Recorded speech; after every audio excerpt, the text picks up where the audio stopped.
Hello guys, today's our topic is eating disorder. So eating disorder क्या होता है कि जिसमें पर्सन को अपनी ईट फूड से लेकर अपनी बॉडी वेट से लेकर और बॉडी शेप से लेकर ऑब्सेशन हो जाती है, जिसके कारण क्या है कि वो अनहेल्थी ईटिंग हैबिट्स डेवलप कर लेता है। So eating disorder are psychological condition that cause unhealthy eating habits. So eating disorders क्या है कि साइकोलॉजिकल कंडीशंस हैं that cause unhealthy eating habits, जो कि अनहेल्थी ईटिंग हैबिट्स डेवलप कर लेती हैं। सो ईटिंग डिसऑर्डर कब स्टार्ट होते हैं? जब पर्सन को फूड को लेकर, बॉडी वेट को लेकर और बॉडी शेप को लेकर ऑब्सेशन हो जाती है। सो ईटिंग डिसऑर्डर के कारण सीरियस हेल्थ प्रॉब्लम्स डेवलप हो जाती हैं। ईटिंग डिसऑर्डर मोस्टली फीमेल्स में प्रेजेंट होते हैं। ईटिंग डिसऑर्डर के कारण पर्सन के जो भी इंटरपर्सनल रिलेशनशिप है, पर्सनैलिटी है, ऑक्यूपेशनल फंक्शनिंग है, उसमें डिस्टर्बेंस आ जाती है।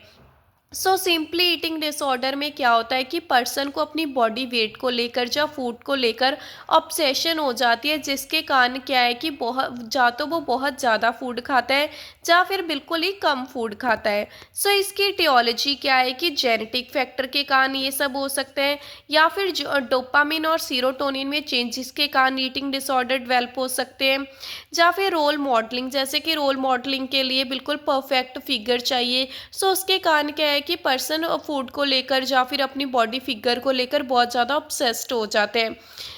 सेक्सुअल अब्यूज़ के कारण ईटिंग डिसऑर्डर डेवलप हो सकते हैं। ओवर प्रोटेक्टिवनेस के कारण डेवलप हो सकते हैं। रिजेक्शन, फॉर एग्जांपल किसी ने ये बोलकर रिजेक्ट कर दिया कि तेरा तो बॉडी वेट बहुत ज़्यादा है, तो उसको क्या होगा कि बॉडी वेट से लेकर ऑब्सेशन हो जाएगी और उसकी जो ईटिंग हैबिट्स है वो अनहेल्थी हो जाएंगी।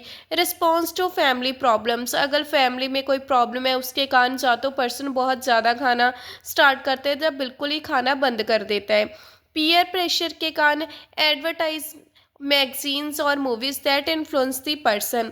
सो जो सोशल मीडिया है वो भी बहुत इम्पैक्ट पाते हैं हमारी ईटिंग हैबिट्स पर। क्लासिफिकेशन दो टाइप के होते हैं ईटिंग डिसऑर्डर, एनोरेक्सिया नर्वोसा और बुलिमिया नर्वोसा। सो एनोरेक्सिया नर्वोसा क्या है? ये भी एक ईटिंग डिसऑर्डर की टाइप है, जहाँ पर क्या है कि पर्सन है वो नॉर्मल बॉडी वेट मेंटेन नहीं कर पाता, जिसके उसको बहुत ज़्यादा फियर रहता है कि मेरा वेट बहुत ज़्यादा गेन हो रहा है। इवन पर्सन इतना खाता नहीं, लेकिन फिर भी उसको लगता है कि मेरा बॉडी वेट बहुत ही ज़्यादा है।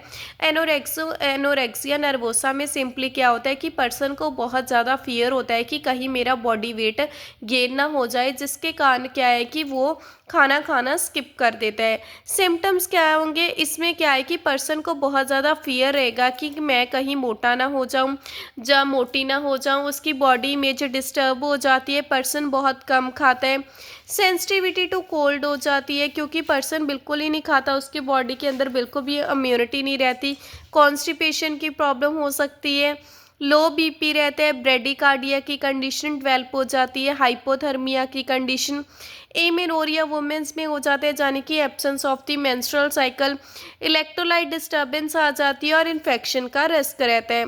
डायग्नोस्टिक इवेल्युएशन में क्या होता है कि पेशेंट की हम हिस्ट्री लेंगे, फिजिकल एग्जामिनेशन करेंगे, कंप्लीट सीबीसी का देखेंगे, लीवर प्रोफाइल और ब्लड ग्लूकोज लेवल चेक करेंगे। सो क्या क्या कॉम्प्लिकेशंस आ सकती हैं? इन्फेक्शन का रिस्क हो सकते हैं, एमिनोरिया की कंडीशन डेवलप हो सकती है और कार्डियोवैस्कुलर डिसीज कंडीशंस डेवलप हो सकती हैं। सो इसकी मेडिकल मैनेजमेंट क्या है? It focus on the nutritional rehabilitation and correction of the electrolyte balance. So इसका मेन फोकस्ड क्या होता है कि जो भी न्यूट्रिशनल रिहेबिलिटेशन है उसको दोबारा से उस पर फोकस्ड करना और इलेक्ट्रोलाइट बैलेंस को करेक्ट करना, जाने की पर्सन को मोटिवेट करना कि अच्छे से खाए, अपनी बॉडी वेट की तरफ ध्यान ना दे। फार्माकोलॉजिकल मैनेजमेंट हम एंटी डिप्रेसेंट्स और एपेटाइट स्टिमुलेंट्स देंगे। थेरेपीज पे हम इंडिविजुअल बिहेवियर और फैमिली थेरेपी देंगे। नर्सिंग मैनेजमेंट में हम क्या कर सकते हैं? पेशेंट का इनटेक और आउटपुट चार्ट मेंटेन रखेंगे। उसकी स्किन की कंडीशन को चेक करेंगे। पेशेंट को इनकरेज करेंगे कि जो भी उसके अंदर फ़ियर है कि बॉडी वेट को लेकर या बॉडी शेप को लेकर, वो हमें बताए। और क्लाइंट के साथ हमने कभी भी बॉडी वेट को लेकर और फूड को लेकर कोई भी डिस्कशन नहीं करनी। उसका ध्यान डिस्ट्रैक्ट रखना है हमने ये सब डिस्कशन से। और हमारा मेन फोकस्ड होना चाहिए जो भी न्यूट्रिशनल डेफिशिएंसीज़ हैं उनको उनको ट्रीट करना। और weight should be checked regularly. Bulimia nervosa ये दूसरी टाइप है ईटिंग डिसऑर्डर की। इसमें क्या होता है कि पर्सन को बिंज ईटिंग के एपिसोड्स आते हैं followed by feeling of guilt और डिप्रेशन।